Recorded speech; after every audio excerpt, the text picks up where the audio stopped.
नमस्कार।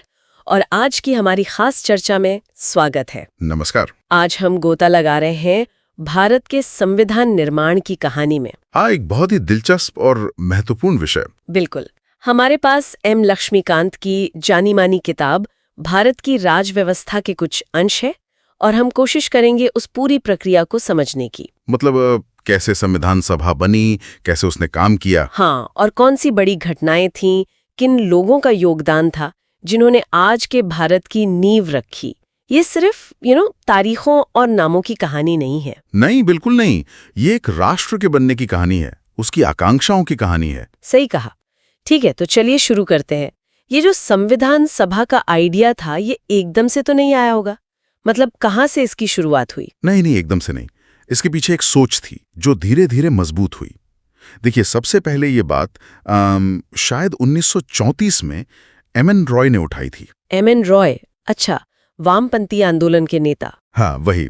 उन्होंने ये विचार रखा कि भाई भारत का संविधान बनाने के लिए एक संविधान सभा होनी चाहिए। फिर इसके ठीक एक साल बाद 1935 में इंडियन नेशनल कांग्रेस ने पहली बार इसे अपनी आधिकारिक मांग बनाया। अच्छा, तो पहले रॉय का विचार, फिर कांग्रेस की आधिकारिक मांग। जी। और फिर नेहरू जी का वो बयान भी तो था शायद 1938 का। हाँ, बिल्कुल। 1938 में जवाहरलाल नेहरू ने कांग्रेस की तरफ से ये ऐलान किया कि देखो, आजाद भारत का संविधान बनेगा, बिना किसी बाहरी दखल के बनेगा। और इसे बनाने वाली जो संविधान सभा होगी वो वयस्क मताधिकार यानी सभी बालिग नागरिकों के वोट से चुनी जानी चाहिए। पर ब्रिटिश सरकार ने इसे फौरन तो नहीं माना होगा? नहीं, फौरन कहा, उन्होंने काफी वक्त लगाया। सिद्धांत रूप में हाँ, उन्होंने 1940 के अगस्त प्रस्ताव में इसे मान लिया। सिद्धांत रूप में? हाँ, मतलब सिर्फ कागज पर? हाँ, कह सकते हैं। क्योंकि असलियत में जब 1942 में सर स्टैफर्ड क्रिप्स एक प्रस्ताव लेकर आए। Cripps mission? हाँ, क्रिप्स मिशन। उसमें संविधान बनाने की बात थी, लेकिन मुस्लिम लीग ने उसे ठुकरा दिया। क्यों? उनकी क्या मांग थी? लीग कह रही थी कि भाई भारत को 2 हिस्सों में बांटो और 2 अलग संविधान सभाएं बनाओ। क्रिप्स प्रस्ताव में ये था नहीं, तो फेल हो गया। तो फिर इतनी अड़चनों के बाद ये सभा बनी कैसे? ये मुमकिन हुआ 1946 की कैबिनेट मिशन योजना से। ये मिशन खास तौर पर इसी मसले को सुलझाने आया था। अच्छा, कैबिनेट मिशन। हाँ, इसमें 2 संविधान सभाओं वाली मांग तो नहीं मानी, वो तो खारिज कर दी। बिल्कुल। लेकिन एक ऐसा फॉर्मूला, एक ऐसा खाका पेश किया जिससे मुस्लिम लीग को भी कुछ हद तक लगा कि हाँ ठीक है, इसमें हमारे हितों का ध्यान रखा गया है।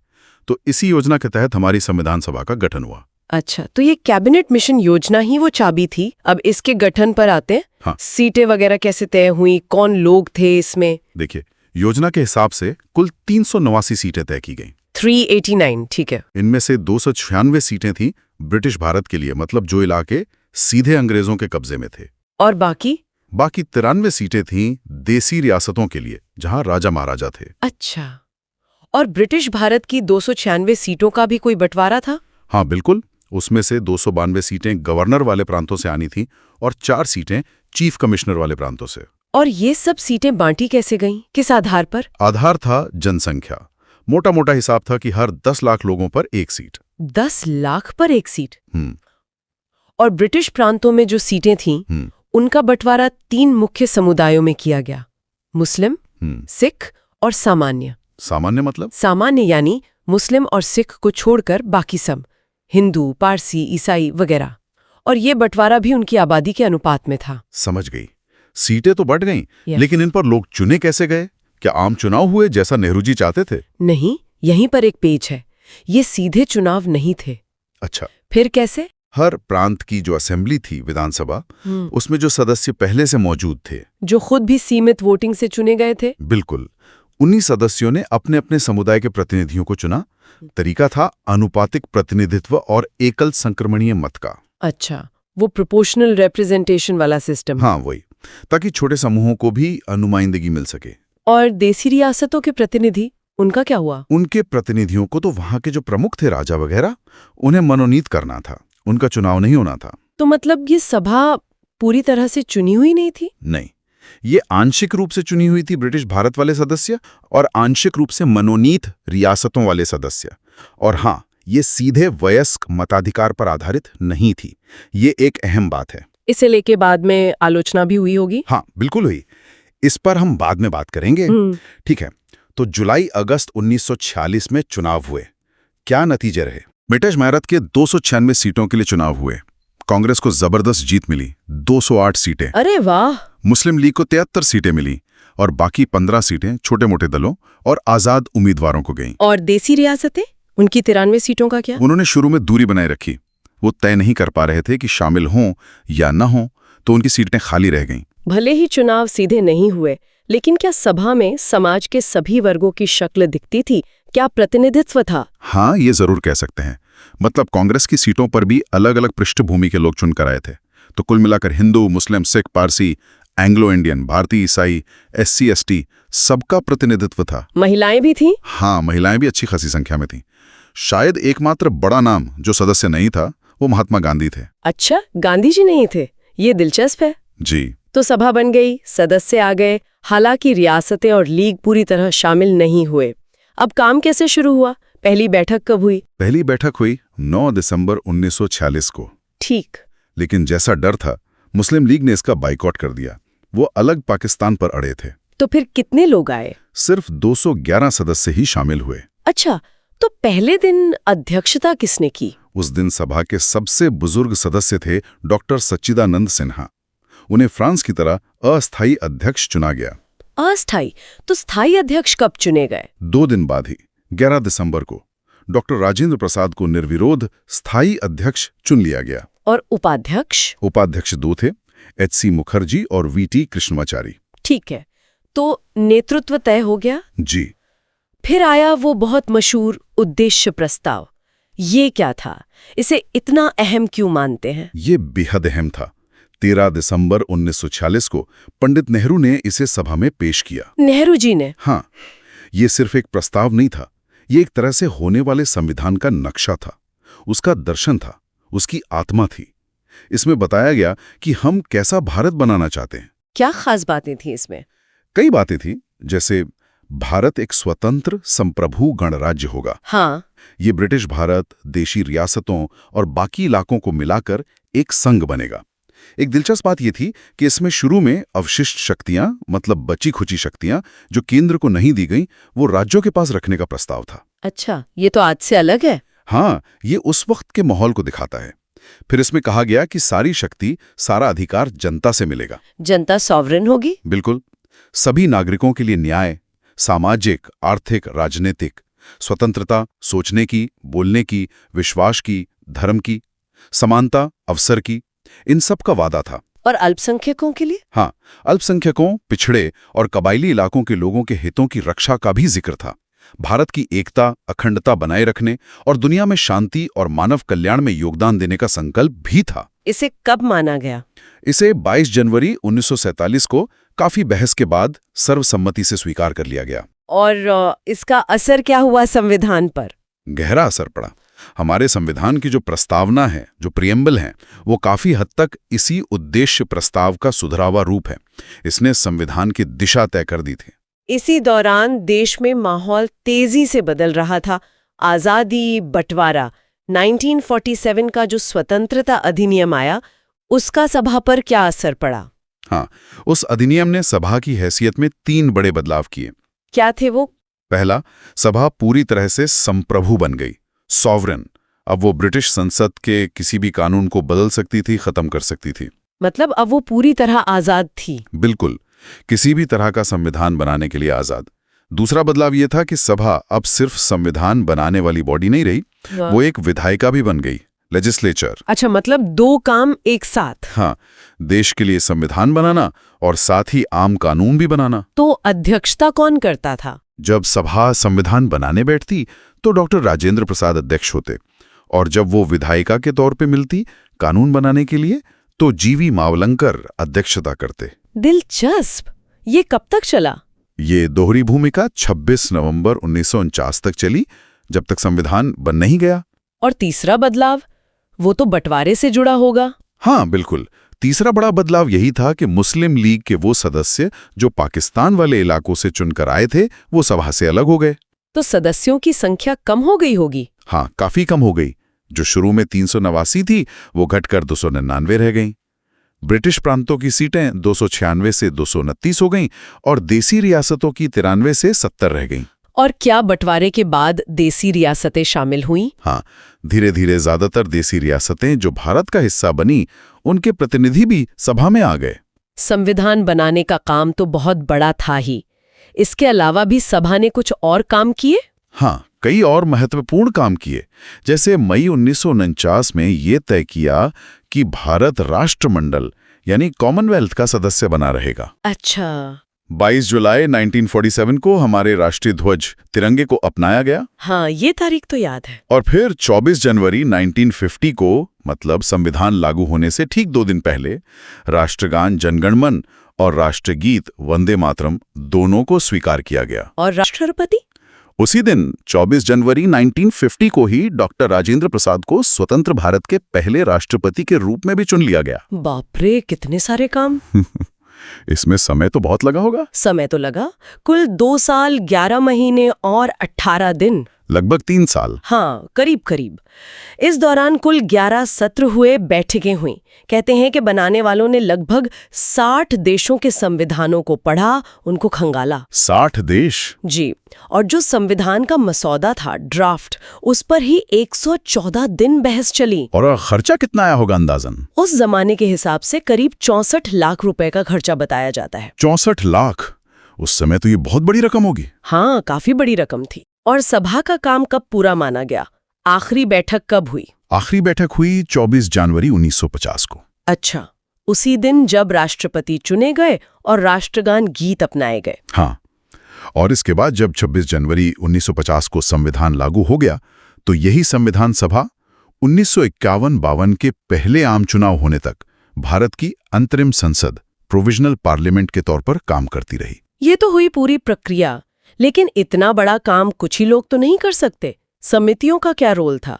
सुना है कई समितियां बनी थीं। बिल्कुल बिल्कुल, बिना समितियों के ये काम हो ही नहीं सकता था। सभा ने अलग अलग काम के लिए बहुत सारी समितियां बनाई। इनमें 8 बड़ी मेजर कमिटीज थीं और बाकी छोटी छोटी थीं। कुछ बड़ी समितियों के नाम बता सकती हैं और उनके अध्यक्ष? हाँ, जैसे संघ की शक्तियों पर जो समिति थी और संघीय संविधान समिति, इन दोनों के अध्यक्ष नेहरू जी थे। ठीक। प्रांतीय संविधान समिति के अध्यक्ष सरदार पटेल थे। अच्छा। प्रक्रिया नियमों पर जो समिति थी, उसके अध्यक्ष डॉक्टर राजेंद्र प्रसाद थे। राज्यों से बातचीत करने वाली समिति के अध्यक्ष फिर से नेहरू जी थे और सभा के संचालन की समिति के अध्यक्ष डॉक्टर राजेंद्र प्रसाद ही थे। और मौलिक अधिकारों वाली समिति? हाँ, वो एक बड़ी सलाहकार समिति थी मौलिक अधिकारों, अल्पसंख्यकों और जनजातीय वगैरह क्षेत्रों पर। उसके अध्यक्ष सरदार पटेल थे।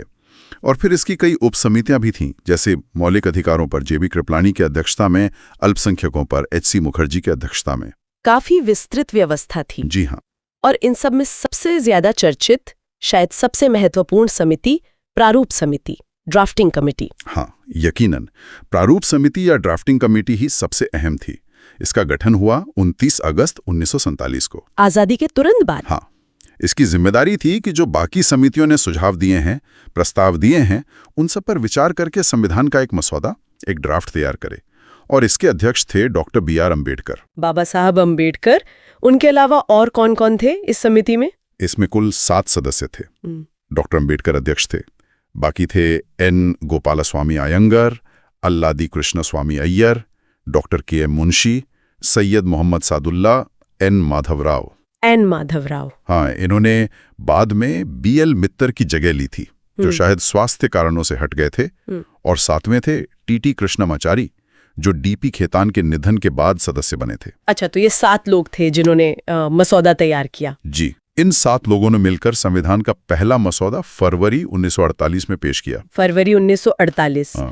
फिर क्या हुआ इस मसौदे का? इसे फिर पब्लिक के सामने रखा गया, आम लोगों के लिए, विशेषज्ञों के लिए, अखबारों के लिए, कि भाई आप लोग इसे पढ़िए, इस पर अपनी राय दीजिए, सुझाव दीजिए, आलोचना कीजिए। लोगों की राय ली गई? हाँ बिल्कुल। इसके लिए 8 महीने का वक्त दिया गया। 8 महीने? हाँ, काफी समय। जी, लोगों से जो भी फीडबैक मिला, जो सुझाव आए, उन सब पर विचार करके प्रारूप समिति ने फिर दूसरा मसौदा तैयार किया। ये अक्टूबर 1948 में प्रकाशित हुआ। अच्छा। और ये जानना दिलचस्प है कि प्रारूप समिति ने अपना ये सारा काम 6 महीने से भी कम समय में पूरा कर लिया था, जिसके लिए उन्होंने करीब 141 बैठकें की। वाह, मतलब बहुत तेजी से और बहुत मेहनत से काम हुआ। बिल्कुल। अब आते हैं बिल्कुल अंतिम चरण पर।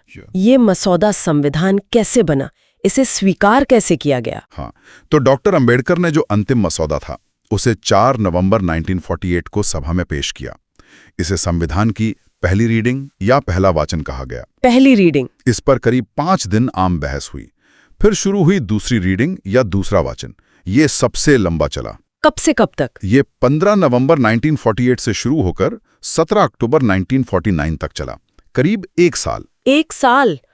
इसमें क्या हुआ? इसमें संविधान के हर एक क्लॉज पर, हर एक अनुच्छेद पर टुकड़ा टुकड़ा करके विचार हुआ। बहुत बारीकी से बहस हुई।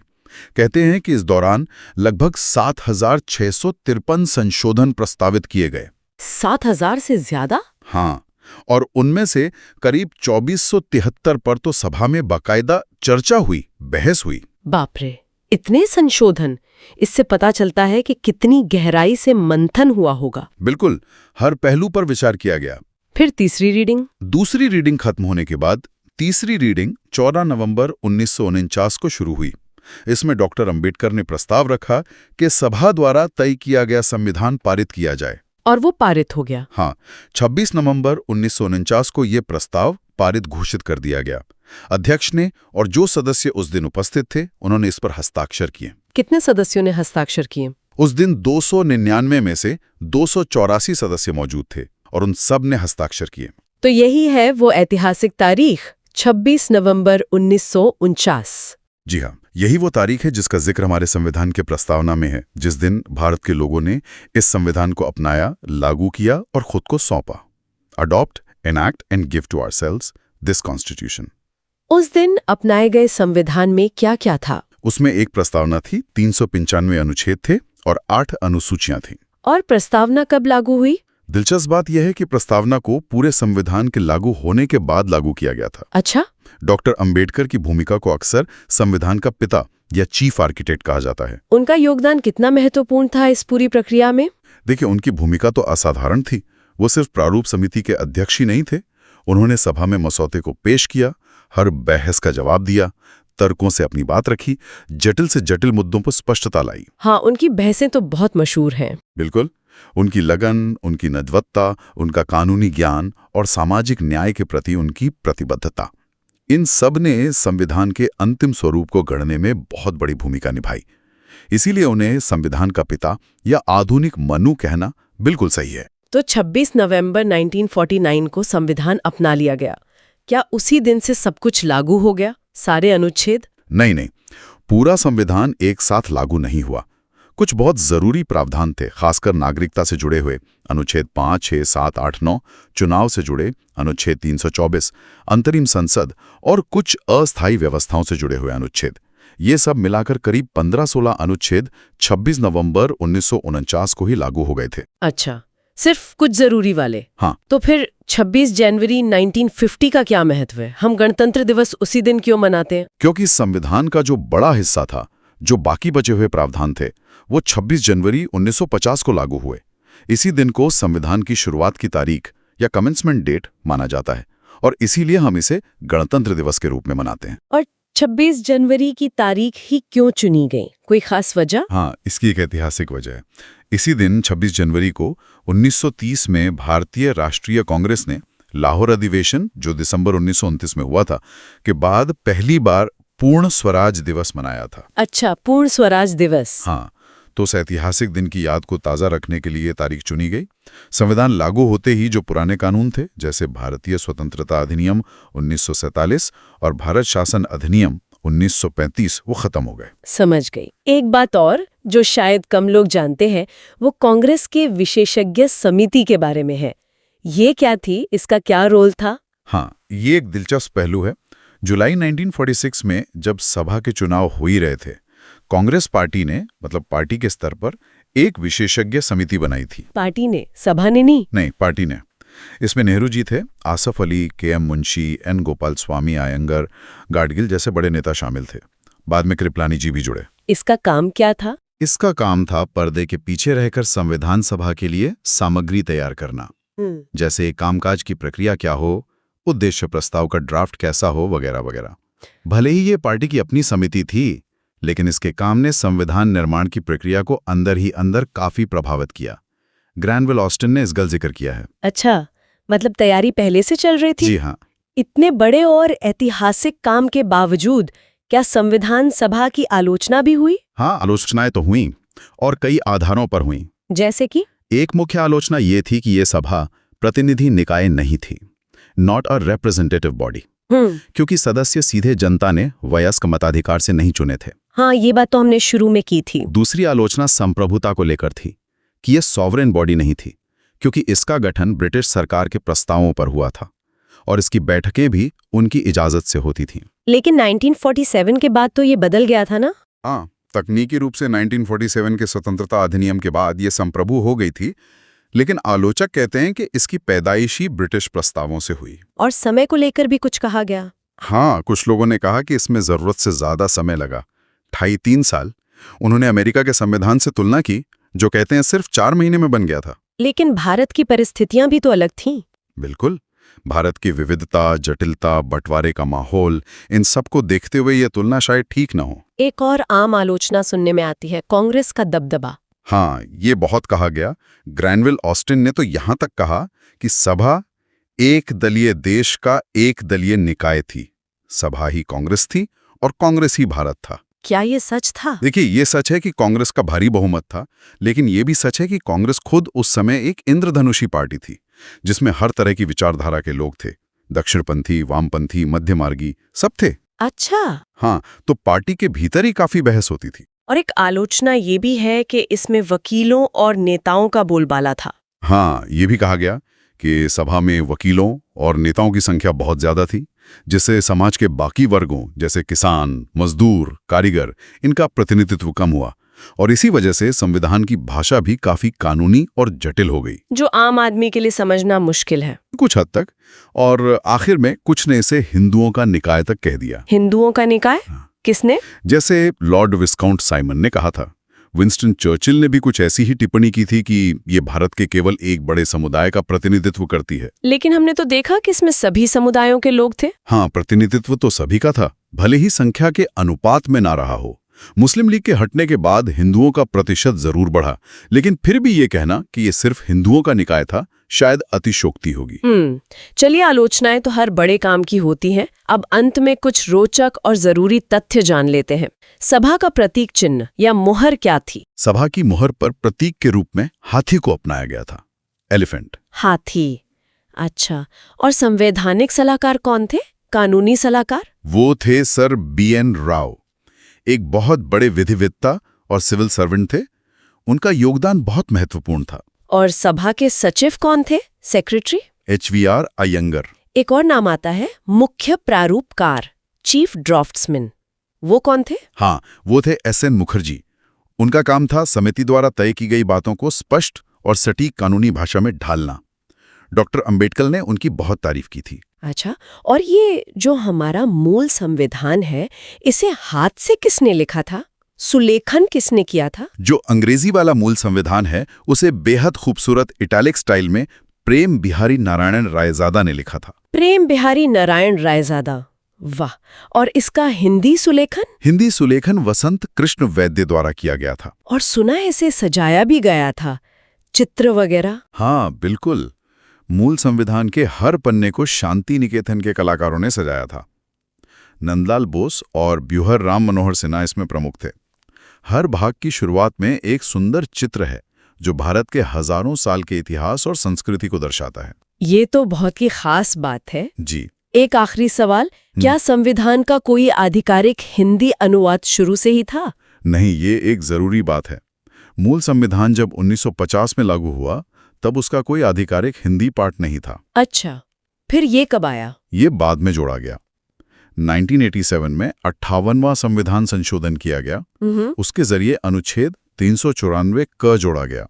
इसने राष्ट्रपति को ये अधिकार दिया कि वो संविधान का हिंदी में अनुवाद प्रकाशित कराएं और ये तय किया गया कि उस हिंदी पाठ को भी अंग्रेजी के समान ही प्रामाणिक माना जाएगा। अच्छा, तो ये बाद में हुआ? जी। तो हमने देखा कि कैसे अलग अलग चरणों से, बहसों से, समझौतों से और हाँ, बाहरी घटनाओं जैसे बंटवारे के साए में भारत का संविधान अस्तित्व में आया। So what does this all mean? इसका मतलब ये है कि ये दस्तावेज महज कुछ नियमों और कानूनों का संग्रह भर नहीं है। नहीं, बिल्कुल नहीं। ये एक बहुत ही विविध, बहुत ही जटिल राष्ट्र के जन्म का, उसकी उम्मीदों का, उसके भविष्य के सपनों का प्रतीक है। बिल्कुल सही कहा।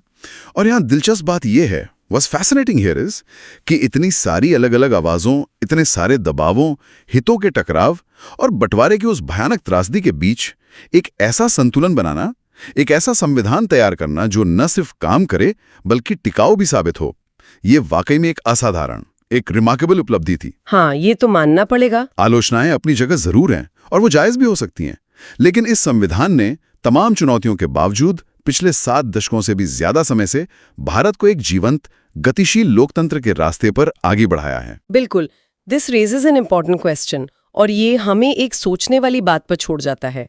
संविधान बनाने का वो तरीका जिसमें सीधे चुनाव नहीं हुए, सीमित मताधिकार था, जो संरचना हमने देखी, क्या उसने हमारे संविधान के अंतिम स्वरूप, उसकी प्रकृति पर कोई गहरा असर डाला? हम ये सोचने का विषय है। और क्या आज के भारत में अगर मान लीजिए पूरी तरह वयस्क मताधिकार से सीधी चुनी हुई संविधान सभा यही काम करती, तो क्या नतीजा ठीक वैसा ही होता जैसा हमें 1949 में मिला था, या कुछ अलग होता? ये एक बड़ा सवाल है। इसी सवाल के साथ हम आज की एक गहरी चर्चा यहीं समाप्त करते हैं। सुनने के लिए धन्यवाद। धन्यवाद।